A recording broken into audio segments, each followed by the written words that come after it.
ಮಾಡಬೇಕು ಚಿತ್ರರಂಗಕ್ಕೆ ಅಂತ ನಮಗೊಂದು ಫೋಕಸ್ ಇತ್ತು.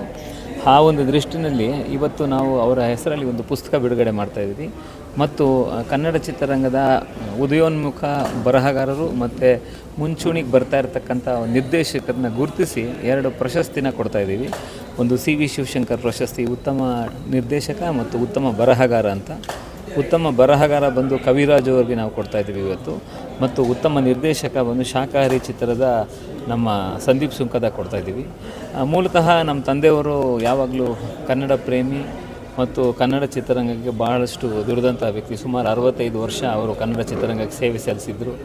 ದೊಡ್ಡ ನಟರು, ದೊಡ್ಡ ನಿರ್ಮಾಪಕರ ಜೊತೆ ಅವರ ಒಡನಾಡಿ ಇತ್ತು. ಚೆನ್ನೈಯಲ್ಲಿ ಸುಮಾರು ಕನ್ನಡ ಧ್ವಜವನ್ನು ಹಾರಿಸಿ ಆವತ್ತಿನ ದಿನ ತಮಿಳ್ ಜಾಗದಲ್ಲಿ ಹೋಗಿ ಕನ್ನಡ ಪಾಠ ಹೇಳಿಕೊಟ್ಟಂಥ ನಮ್ಮ ತಂದೆಯವರು.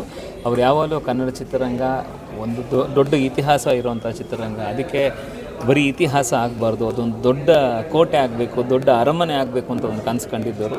ಸೊ ಆ ಒಂದು ನಿಟ್ಟಿನಲ್ಲಿ ನಮ್ಮ ಕೈಲಿ ಏನಾಗುತ್ತೆ, ಈ ವರ್ಷದಿಂದ ನಮ್ಮ ತಂದೆಯವರ ಹೆಸರಲ್ಲಿ 2 ಪ್ರಶಸ್ತಿ ಕೊಡ್ತಾ ಬರ್ತೀವಿ. ಮುಂದೆ ಬರುವ ದಿನಗಳಲ್ಲಿ ಸುಮಾರು ಕ್ಯಾಟಗರಿಲಿ ಇನ್ನೂ ಜಾಸ್ತಿ ಪ್ರಶಸ್ತಿ ಕೊಡುವಂಥ ಒಂದು ನಮ್ಮ ಶಕ್ತಿ ಬರಲಿ ಅಂಥೇಳಿ ನೀವು ಮೀಡಿಯಾದವರೆಲ್ಲ ಆಶೀರ್ವಾದ ಮಾಡಿ ನಮಗೂ. ಅಷ್ಟೇ ನಾನು ಇವಾಗ ಹೇಳೋಕ್ಕೆ ಬಯಸ್ತೀನಿ ನಾನು.